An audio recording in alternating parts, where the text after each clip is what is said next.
रोशनी, अब तेरी शादी की उम्र हो चुकी है। सब तेरे लिए लड़का देख रहे हैं और तू है कि 8-9 बजे बिस्तर से उठ रही है। मम्मी, क्या आप भी सुबह सुबह ज्ञान दे रही हो? सोने तो दो कम से कम। क्या करें, अब तेरी हरकतें ही ऐसी हैं। चल अब बिस्तर छोड़ और मेरे साथ खाना बनाना सीख। ना, मैं नहीं बना रही खाना वाना। आप प्लीज जाइए ना यहाँ से। रोशनी की बातों से निराश होकर निशा वहाँ से चली जाती है। निशा, तुम रोशनी को घर का कामकाज क्यों नहीं सिखाती? अगर यही हाल रहा फिर तो 2 दिन में उसके ससुराल वाले उसे यहाँ छोड़कर चल देंगे। मैं तो बहुत कोशिश करती हूँ उसे घर की जिम्मेदारियां सिखाने की, लेकिन वो मेरी सुने तब ना। आप तो जानते ही हैं ना कि वो कितनी जिद्दी है। हमें निशा के लिए एक ऐसा लड़का ढूंढना होगा जिसका भरा पूरा परिवार हो। सास ससुर से लेकर जेठ जिठानी देवर ननद सब हो। यहाँ ना सही, लेकिन शादी के बाद उसे वहाँ अपनी जिम्मेदारियों का एहसास जरूर होगा। कुछ दिनों के बाद रोशनी का परिवार उसके लिए लड़का देखना शुरू कर देता है और एक दिन चिराग नाम का लड़का रोशनी को देखने अपने परिवार के साथ उसके घर पहुंच जाता है। देखिए भाई साहब, मैं पहले ही आपको बता देती हूँ, हमारा परिवार बहुत बड़ा है, इसलिए अगर आपकी लड़की हमारे घर की जिम्मेदारियाँ बिना नान नुकुर के उठा सकती है तभी हम ये रिश्ता पक्का करेंगे। अरे ये भी कोई बोलने वाली बात है बहन जी। हमारी रोशनी आपके पूरे परिवार को बैठे बैठे खिला सकती है। इतनी जिम्मेदार है मेरी बेटी। अगर ऐसी बात है फिर तो हमें इस रिश्ते से कोई आपत्ति नहीं है। तो फिर चट मंगनी पट ब्याह के बारे में क्या ख्याल है? हाँ बिल्कुल, शादी में देर किस बात की। 3 हफ्ते बाद ही शादी का शुभ योग है। अगर आपको कोई दिक्कत ना हो तो हम इनकी शादी भी 3 हफ्ते बाद ही करा देते हैं। अरे हमें इसमें कोई परेशानी नहीं है। इस तरह दोनों परिवारों में शादी की तैयारियां शुरू हो जाती है और कुछ ही दिनों बाद रोशनी की शादी चिराग से करा दी जाती है। शादी के बाद, बहू इनसे मिलो, ये है तुम्हारी दादी सास, ये बड़ी सास और बड़े ससुर, ये तुम्हारे जेठ, ये जेठानी, ये दोनों तुम्हारे देवर और ये इस परिवार की सबसे छोटी बेटी सिमरन, यानी कि तुम्हारी ननद है। परिवार में इतने सारे लोगों को देखकर रोशनी का सर चकरा जाता है। वो अपना सर पकड़ लेती है और मन ही मन सोचने लगती है, हे भगवान, ये किस जन्म का बदला लिया है आपने मुझसे? मैंने क्या बिगाड़ा था आपका जो आपने मुझे ऐसा परिवार दिया? बेटा, किस सोच में पड़ गई तुम? और कितने लोग हैं आपके परिवार में? बस हम इतने ही लोग हैं बेटा, ज्यादा लंबा परिवार नहीं है हमारा। अब इससे लंबा और कितना बड़ा परिवार होगा आपका? ये ससुराल कम चिड़ियाघर ज्यादा लग रहा है। कुछ कहा क्या तुमने बेटा? नहीं मम्मी जी, वो मैं बहुत थक गई हूँ, तो क्या अब मैं सोने जा सकती हूँ? हाँ क्यों नहीं बहू। चिराग, बहू को अंदर कमरे में लेकर जा। जी माँ। चिराग रोशनी को अंदर कमरे में लेकर जाता है। चिराग, मुझे यहाँ नहीं रहना, मुझे अलग रहना है। ये तुम क्या बोल रही हो रोशनी? अभी तो आई हो तुम और अभी अलग होने की बात कर रही हो। परिवार वालों को पता चलेगा तो कितने दुखी होंगे वो लोग। मुझे नहीं मतलब किसी से, और इसे तुम परिवार कहते हो? ये परिवार कम कोई गली मोहल्ला ज्यादा लग रहा है। रोशनी, अभी तुम नई हो इस परिवार में, इसलिए शायद तुम्हें ऐसा लग रहा है। कुछ दिन में आदत हो जाएगी तुम्हें। चिराग की बात सुनकर रोशनी अपना सर पकड़ लेती है। आपको समझाना तो दीवार में सर पटकना है। मैं सो रही हूँ, लाइट ऑफ मत करना, मुझे अंधेरे में नींद नहीं आती। इतना बोलकर रोशनी बिस्तर पर लेट जाती है। रोशनी को देखकर चिराग का मुंह खुला का खुला रह जाता है। वो भी पैर पटकते हुए बिस्तर के दूसरे कोने में अपना मुंह मोड़कर सो जाता है। अगले दिन, देवरानी जी, आप उठ भी जाइए, सुबह के 6 बज चुके हैं। सोने दो ना मम्मी, क्यों परेशान कर रही हो? देवरानी जी, मैं आपकी मम्मी नहीं जेठानी हूँ। सुबह सुबह क्या मजाक है मम्मी? इतना कहकर रोशनी अपनी आंखें मसलते हुए उठती है और अपनी जेठानी को देखकर चौंक जाती है। दीदी, आप यहाँ? पिछले 1 घंटे से तुम्हें उठा रही हूँ, लेकिन तुम हो कि अब उठ रही हो। लेकिन अभी तो सिर्फ 6 बज रहे हैं, आपने मुझे उठाया क्यों?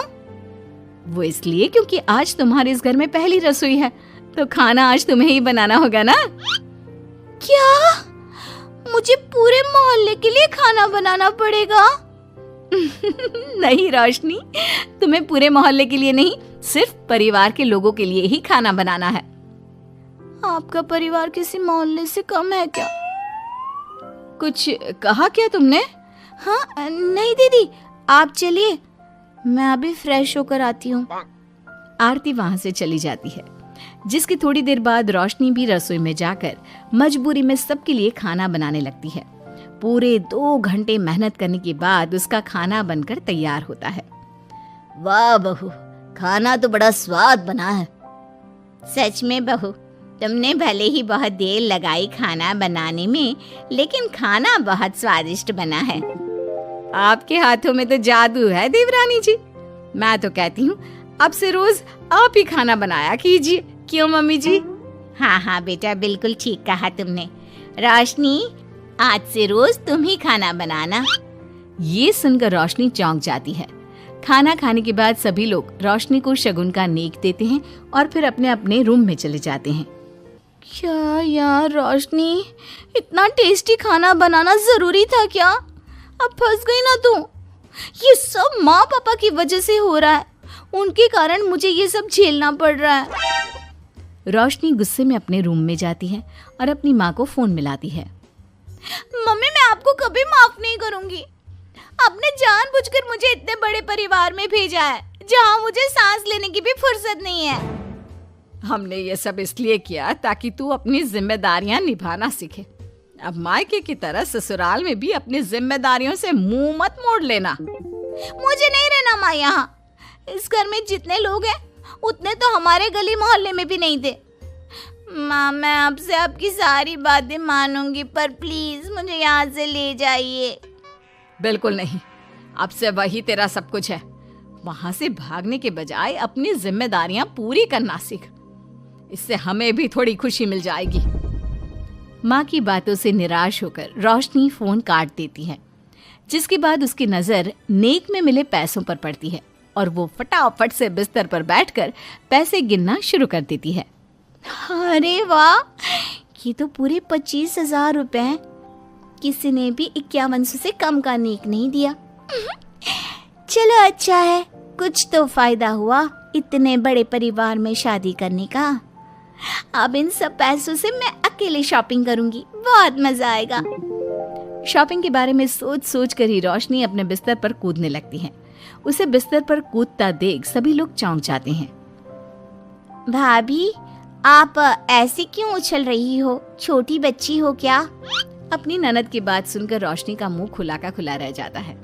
थोड़ी देर बाद रोशनी घर में बिना बताए शॉपिंग के लिए निकल जाती है और शगुन में मिले पूरे पैसों को शॉपिंग में उड़ा देती है। शाम में, देवरानी जी कहाँ गई थी आप? जानते हैं सब आपके लिए कितना परेशान हो गए थे, कम से कम आपको बताकर तो जाना चाहिए था ना। सॉरी दीदी, मैं आप लोगों को बताना भूल गई। वैसे इतने सारे बैग किस चीज के हैं? तुम शॉपिंग करने गई थी क्या? हाँ दीदी, वो आज नेक में इतने सारे पैसे मिले थे ना, तो मैंने सोचा क्यों ना मैं उन पैसों की शॉपिंग ही कर लूं। अरे वाह, ये तो बहुत अच्छा सोचा तुमने। मम्मी, पापा, सिमरन, देवर जी, सब बाहर आइए। देखिए रोशनी हम सब के लिए क्या लाई है। रोशनी कुछ समझती उससे पहले ही वहाँ सब लोग आ जाते हैं। क्या हुआ आरती बहू, क्यों चिल्ला रही हो? अरे देखिए ना माँ, रोशनी हमारे लिए शॉपिंग करके आई है। वो देखिए, रोशनी हम सब के लिए कितने कपड़े लेकर आई है। आरती की बात सुनकर रोशनी के पैरों तले जमीन खिसक जाती है। उसके मुंह से एक शब्द तक नहीं निकलता। सच में भाभी, आप कितनी अच्छी हो। बेटा, हम सबके लिए तुझे खरीदारी करने की क्या जरूरत थी?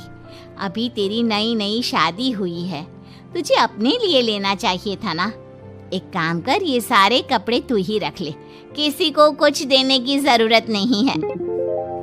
चलो, कोई तो समझदार है इस घर में। वाओ भाभी, कितनी सुंदर ड्रेस है। ये शॉर्ट ड्रेस मुझे पता है आप मेरे लिए ही लाए होंगे, है ना? इसे मैं रख लेती हूँ। माँ, रोशनी इतने प्यार से सबके लिए कपड़े लेकर आई है, हमें मना नहीं करना चाहिए। तू सही बोल रही है बेटा, उसका मन रखने के लिए मैं ले लेती हूँ 1-2 साड़ियाँ। रोशनी झूठी मुस्कान लिए खड़े होकर सब देखती रहती है। देखते ही देखते उसके लाए सारे कपड़े घर वाले आपस में बांट लेते हैं और अब सिर्फ एक रुमाल को छोड़कर उसके पास कुछ नहीं बचता। अब ये रुमाल भी क्यों छोड़ा, इसे भी ले ही लेते।